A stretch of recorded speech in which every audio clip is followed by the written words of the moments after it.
Ukraine के पास रूस को जलाने के लिए हथियारों का पर्याप्त भंडार है, लेकिन खुद को बचाने के लिए नहीं। यूक्रेन रूस के ड्रोन हमलों का मुकाबला तो कर सकता है, लेकिन बैलिस्टिक मिसाइलों को रोकने की क्षमता यूक्रेन में नहीं है। यही वजह है कि अब यूक्रेन पर मिसाइलों की बरसात हो रही है। ज़िरकॉन जैसी घातक मिसाइलों के इस्तेमाल से रूस किश्तों में कीव में लगातार धमाके कर रहा है। पुतिन समझ चुके हैं कि अगर यूक्रेन के हमले करने हैं और उसकी क्षमता पर शिकंजा नहीं कसा गया तो रूसी अर्थव्यवस्था को संभालना मुश्किल हो जाएगा। बुधवार की देर रात कीव पर एक बार फिर से जबरदस्त हमला हुआ और यूक्रेन की कई हथियार फैक्ट्रीज को नष्ट कर दिया गया।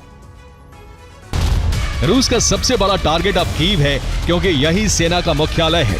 ड्रोन के कई कारखाने हैं, अर्थव्यवस्था चलाने के केंद्र हैं। कई कारखाने हैं, बड़े बड़े गोदाम हैं और तेल का भंडार है। पुतिन के सामने इस वक्त दो बड़ी चुनौती है। पहली, अपनी अर्थव्यवस्था को फिर से दुरुस्त करना और दूसरी, यूक्रेन के ड्रोन हमलों को रोकना। रूस ने 70 मिसाइलों से हमला किया, 168 आत्मघाती ड्रोन से भी प्रहार हुआ, 13 ज़िरकॉन मिसाइलों से तबाही हुई, 10 इस्कंदर मिसाइलों से कीव में तबाही हुई, 2 उत्तर कोरियाई KN-23 से हमले हुए। रूस ने सबसे बड़ा हमला कीव के ब्रॉबरी पर किया। ब्रॉबरी को कीव का प्रवेश द्वार कहा जाता है। रूस सबसे पहले यहीं पर कब्जा जमाना भी चाहता है। ब्रॉबरी कीव का औद्योगिक इलाका है। यहां पर एक एक धमाके से यूक्रेन को भारी नुकसान उठाना पड़ता है। रूस को शक है कि यहीं पर ड्रोन बनाने की फैक्ट्री हो सकती है। ब्रॉबरी में गोदाम और सेना की फैक्ट्रियां हैं, जिसे रूस ने अपनी घातक मिसाइल से निशाना बनाया। ब्रॉबरी पर हमला करके रूस यूक्रेन के पूरी सप्लाई चेन को प्रभावित करने की कोशिश में है। ब्रॉबरी में यूक्रेन का रेडियो इंटेलिजेंस सेंटर है, जिसे रूस ने नष्ट करने की कोशिश की है। ब्रॉबरी में सेना के वायरलेस का मुख्यालय भी है, जिस पर हमला किया गया। यहीं पर सेना की कई यूनिट के दफ्तर हैं, जिससे टारगेट किया गया। खुफिया विभाग का संचार केंद्र भी ब्रॉबरी में मौजूद है। कीव से 2 अहम हाईवे निकलते हैं। M01 हाईवे कीव से चेर्निहाइव को जोड़ता है, जबकि H07 हाईवे कीव से सुमी तक जाता है। रूस के निशाने पर ये दोनों हाईवे। रूस इन दोनों के अलावा कई इलाकों से कीव का संपर्क काटने की कोशिश में है। रूस का मकसद कीव से सप्लाई को रोकना है। दोनों हाईवे को हमले में नुकसान हुआ। रूस यूक्रेन के तेल ठिकानों को भी टारगेट कर रहा है। ब्रॉबरी में तेल डिपो पर हमला किया गया है। रूस ने यूक्रेन का तेल भंडार नष्ट किया है।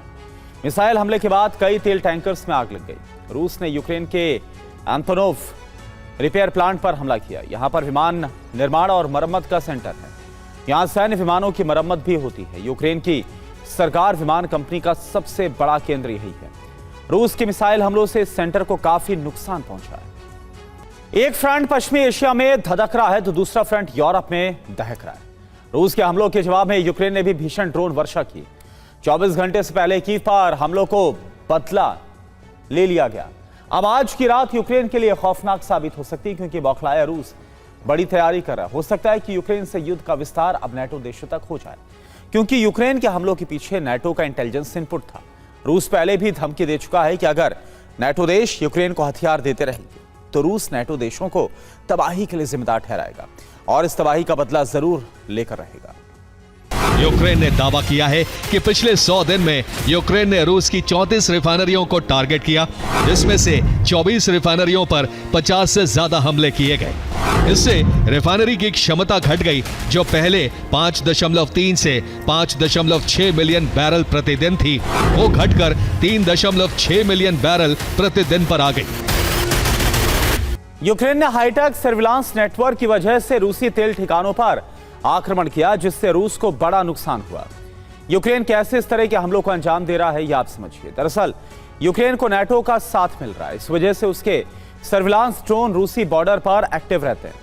यूक्रेन के पास नेटो देशों से मिले टोही विमान मौजूद हैं, जो डेटा लिंक एंटीना के जरिए यूक्रेन के कमांड सेंटर को रिसीवर टावर के जरिए सर्विलांस डेटा भेजते हैं, जहां पर टेक्निकल टीम कमांड सेंटर की स्क्रीन पर हाई रेजोल्यूशन तस्वीरों को देखकर आगे कमांड सेंटर से ड्रोन लॉन्चिंग साइट पर भेज देते हैं, जहां भेजे गए कोऑर्डिनेट्स ने यूक्रेन स्वार्म ड्रोन से हमला किया और एक साथ कई ऑयल रिफाइनरीज में विस्फोट कर देता है। इसलिए आज रात बड़ा हमला हो सकता है। रूस नेटो देशों को टारगेट कर सकता है, बाल्टिक देशों को भी टारगेट कर सकता है।